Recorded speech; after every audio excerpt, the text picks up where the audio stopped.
Hello, everyone, and welcome to Death Talker Unscripted. Your host, Paula, the Death Walker, and I welcome all of you.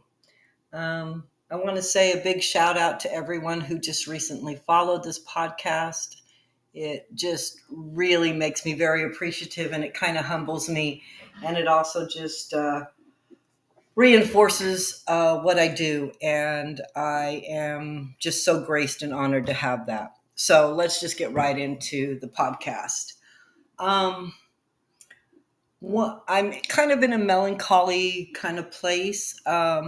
This week, one of my death talks was prematurely canceled for the rest of the year.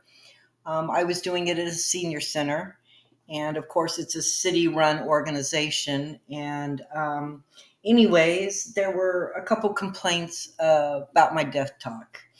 And when I found out what the complaints were, it kind of hit home for me, or in a way, and then it also kind of just reinforced what I have always kind of thought in my mind, and what I really and truly, the purpose of my death talks is to kind of break the stigma of death. And two of the complaints were simply that I had crossed the religious boundaries when I was talking about death, and apparently I offended a person in regards to my lack of religion when I'm talking about death versus what their whole life bases on what leads up to them dying as to what their religious belief is. And the second one was simply a lady who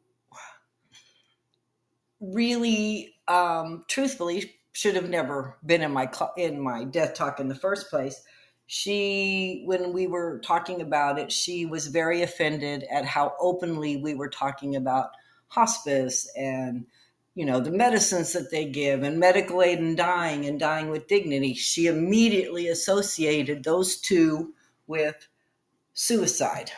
So again, the director and the center that I did, I have so much grace and respect for them. I really do. They gave me 18 months, a great base. And most of the people, they'll find me.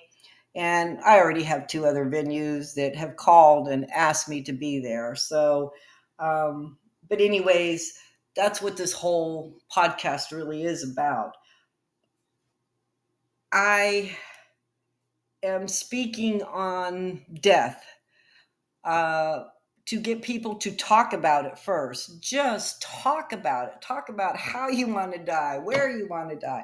Can we just have a clear conversation about death that doesn't fall back to a moralistic or a religious book of some sort?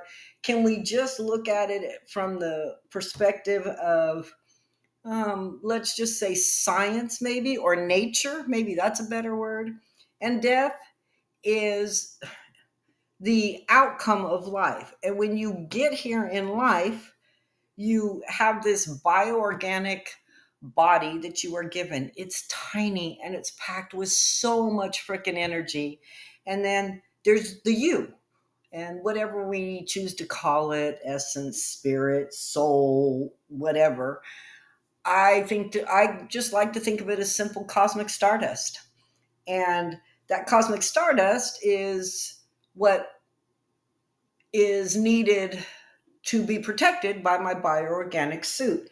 And I understand that my bioorganic suit allows me so many graces and so many privileges in this time and place to experience things that otherwise I wouldn't be able to experience without my bioorganic suit. Having a child and touching and tasting and talking and speaking and hearing, all that stuff. So, but it is still simply a very natural thing in this time and place. Everything on this planet has a bioorganic suit. Your insects, your mammals, everybody. And everything, every plant, and they're only sustainable for a certain amount of time. And that amount of time is, whether it's 70 years or 10 years or 9 years, we don't know. But when it is done and it is naturally used up, then it starts to shut down. And when that shuts down, that leaves the essence, the soul, the spirit energy, the stardust, as I like to call it. It leaves it with no place to live, no place to sustain itself. So this is where we get told by doctors that we have a disease, or this is the terminal moment where they tell you that there's nothing else they can do for this bioorganic body to continue to sustain you for any longer.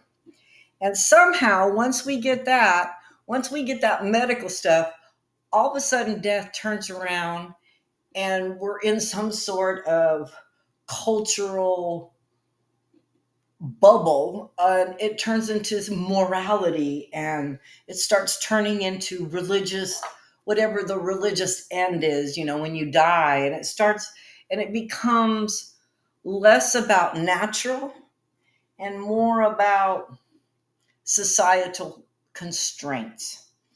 And so for me, when I have my death talks, that's how I phrase things. I keep it as natural as I can to what nature is, to what science and what I have believed to be found out or discovered. And yes, I take them and put them in my own way because I'm a human being and I do have a little spiritual background. So I'm able to mix the two together, just as the people who do the religious aspect and the other side. My point is, how I leave that bioorganic body when I am told that I am going to die, I should have choices. And hospice is not a choice. Hospice is, it just is the only thing that's there. There's no choice. It's just what you have to do that. And for me, it doesn't have what everybody else seems to think it has.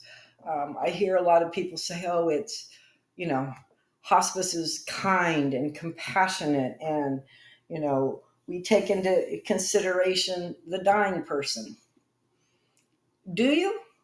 Because as far as I know, the dying person, that's all that they were given a choice of, basically.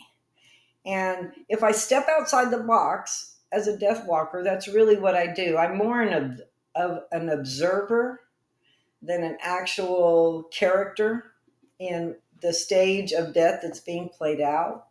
And so as an observer, I get to see perhaps a different perspective or a different view of the death that's taking place outside of what the medical community has and the family and everything like that.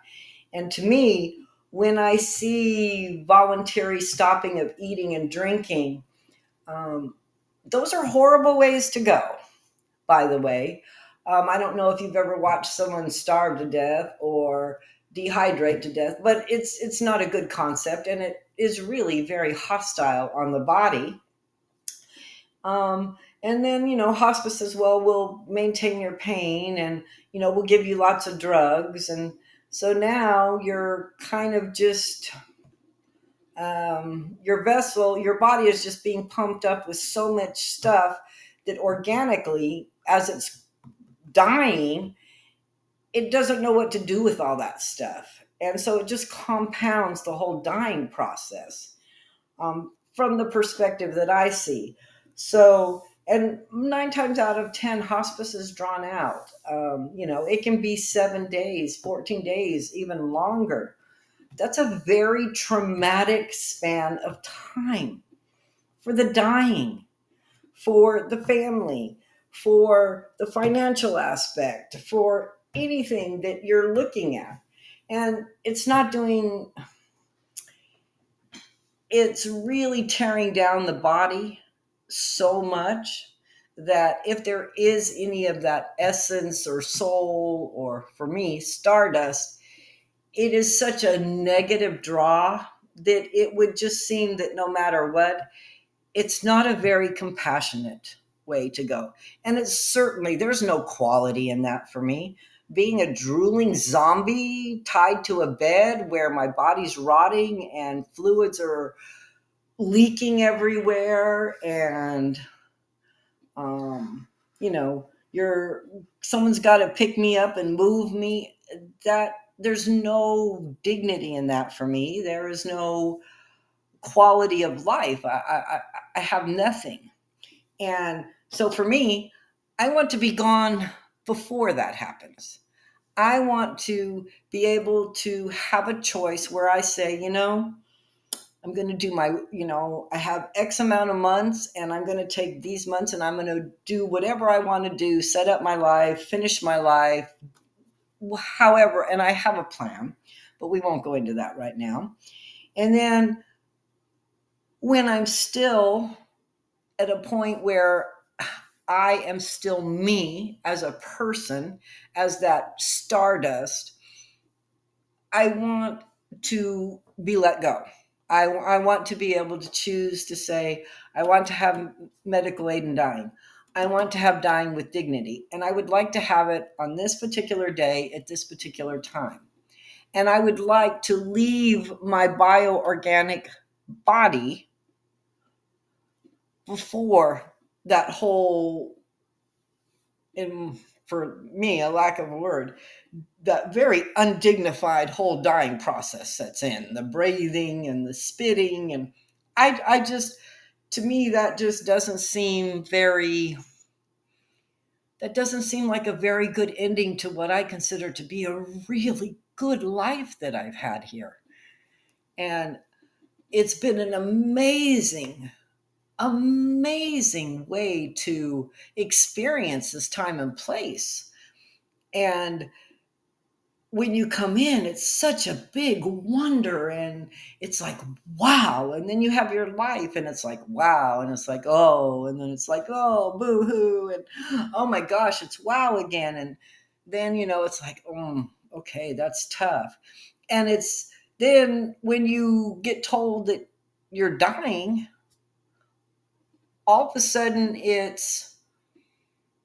less than, it's so much less than what you were just doing 6 months ago, living a life. And that's a horrible ending for me, to end up being the end of my life. And so when I say that I would like to see death taken out of the box, that's exactly what I mean. I know that when I talk to certain people, I understand that I'm going to run into those that are extremely entrenched into a very deep moral, religious kind of binding. And that's okay. You can have that world. Hospice is there for you. And I am so glad that it's there for you. And I am eternally grateful on so many levels that allows you to finish your life the way that you want to, knowing that wherever it is when you're dead that you go, there's going to be whatever's waiting for you there. I think that's phenomenal. What I don't think is phenomenal is I don't share that same viewpoint. I don't share that same definition of quality of end of life that you're choosing to do. But yet that's my only option. So I don't think that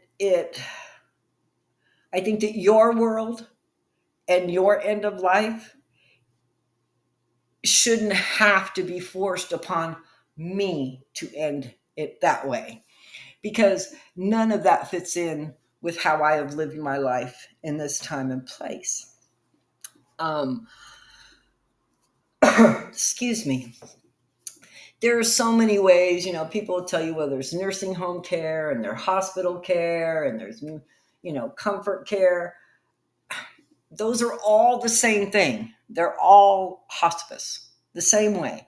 No matter, you can give it any pretty marketing name you want, but it's not in the realm of a choice. And when I say choice, there should be, you could do this, or you could do the standard traditional hospice. So I talk to people all the time, and I hear so many 55 plus people go, hospice isn't going to cut it for me. It's not the way I want to go out. And I hear some other ways that people choose. People ask me a lot about, well, you're an herbalist, and you do things your parent, your mom and your grams taught you all kinds of plants, medicine, and stuff like that. And I tell them yes. And they always ask, are there plants that will help me die? Are there, is there any? And the answer is always, of course. But what I guess breaks my heart as a death walker and as a human being is that in this conversation, that seems to be the only way that it goes.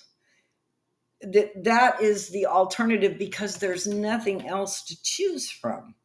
And then there's the legalities of all that. And, I got to tell you, as an herbalist, there's way more to it than just going out there and eating something off your Orander bush. Even though Orander flower is poisonous, I promise you, it's, it takes a very skilled hand, and it takes a lot, and there are ceremonies, and there's rituals, and there's cultures that absolutely do use the plant medicine. It's quick, it's fast, it's done.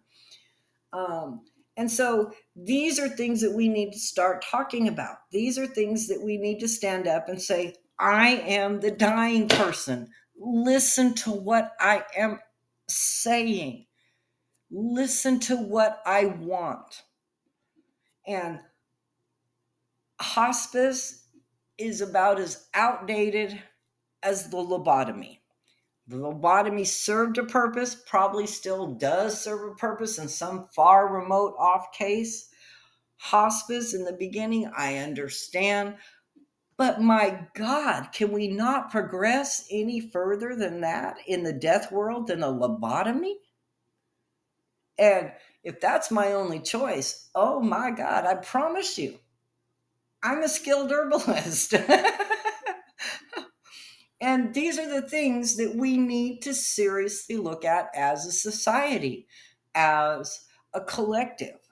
And I'm going to stop right there and say, it is not the care that I am talking about in hospice.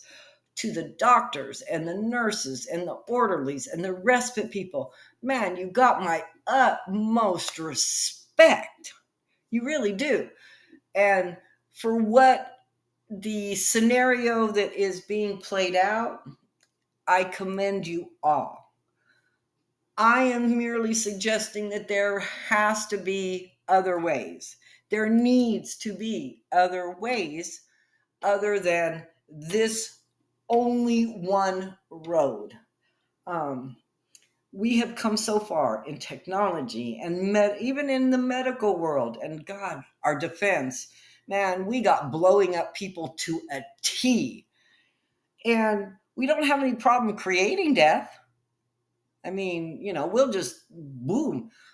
But it changes when the dying person says, you know what? I don't want to die that way. I understand there's nothing I can do about what disease has ravaged my body or how my body is shutting down. I have no control over that. But I don't want to be the victim of that.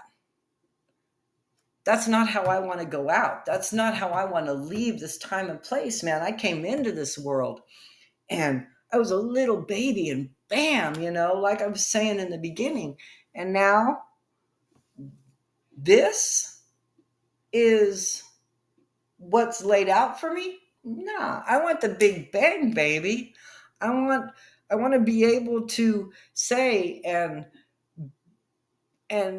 make that one final decision before I leave this time and place. And for me, I don't have a religious ending to my death. Um, I'm not one that, foresees meeting up with all my loved ones or my daughter or anything like that. To me, the miracle of being in my bioorganic body and living in this time and space was getting to have and hold my daughter, to be a mother, to have the mother that I had, to have the grandmother that I had, to have all the people around me and all the life experiences. That to me is what I take with me. And once I die and am dead, then I return to whatever substance or wherever it was that I originally came out of. And so the big play is here, and my last curtain call, no, I don't want to be, I don't want to be left in a bed somewhere that I'm just dwindling away. I don't think that's natural. Um, I don't think don't get me wrong, I don't think it's unnatural or anything, but I think there's a kinder, softer, gentler way to choose to die. And I think there's a quicker way and more quality of life. If I get to make that decision of the day and the time and how I want to go out, and I do everything beforehand, I make, my kids and we all get together, we do the last hurrah, and I have this dignity, I have this quality of life. And that's what I want to be remembered. And then, whether it's 2 weeks or 2 days, and I go in and I have medical aid in dying, or I have dying with dignity, which I hope will be my choices by the time I get there. I will have those choices. And if not, I will make damn sure that I go to one of the 11 states that I am so proud of. And I am so just really, really, really happy that you guys have opened the box up, and that a lot of the citizens and a lot of the people and a lot of the communities up there are now embracing that it's a whole new world when it comes to the death movement. And I salute you. And I hope that there are other states that continue to follow. My state, they nixed it. They didn't even take it to the table. And that's a sad thing, because this state is the largest 55 plus state in the country. And it's really sad that you didn't take the time to even listen to the people who are dying. That's what's really sad to me, that none of you took the time to even stop and listen to what somebody who was saying, I'm the dying person. Listen to how I want to die. Listen to what I am going through at the end of my life. And, again, it shows me once again how very narrow-minded we are as a society, and how entrenched we are in the dogma of so much that has just been embedded into our beings, I guess. And I think it's time that we branch out and break out. And I'm the one that's going to keep speaking about it. And I won't stop. Complain all you want. That's okay. I'll keep going.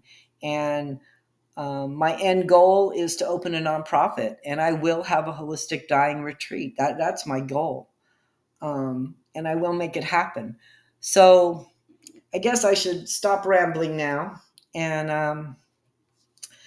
I would just like to leave you with one more thing.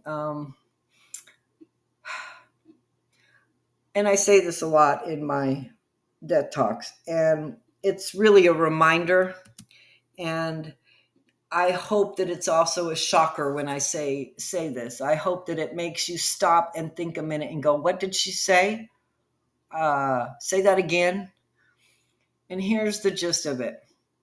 We are kinder to our animals when they die than we are to our loved ones. So blessed be. Please keep talking death. Please do whatever you can to, help this go along. There's so many things you can do. You can do education and awareness, death positivity, look into the legal reforms, try to look for inclusive practices, maybe look at the environmental considerations, follow my podcast, come to my death talks, hold your own death talks, support the caregivers out there. Let's have some technological innovation towards the death movement. Why don't we? I'm all for AI, but let's move to some technological innovations for dying. And of course, art, culture, literature, media, all that. I'm one of it. I'm an example here by sitting here and just talking about it. Thanks for tuning in, and peace out. So much love. And I'll catch you next time. Good night.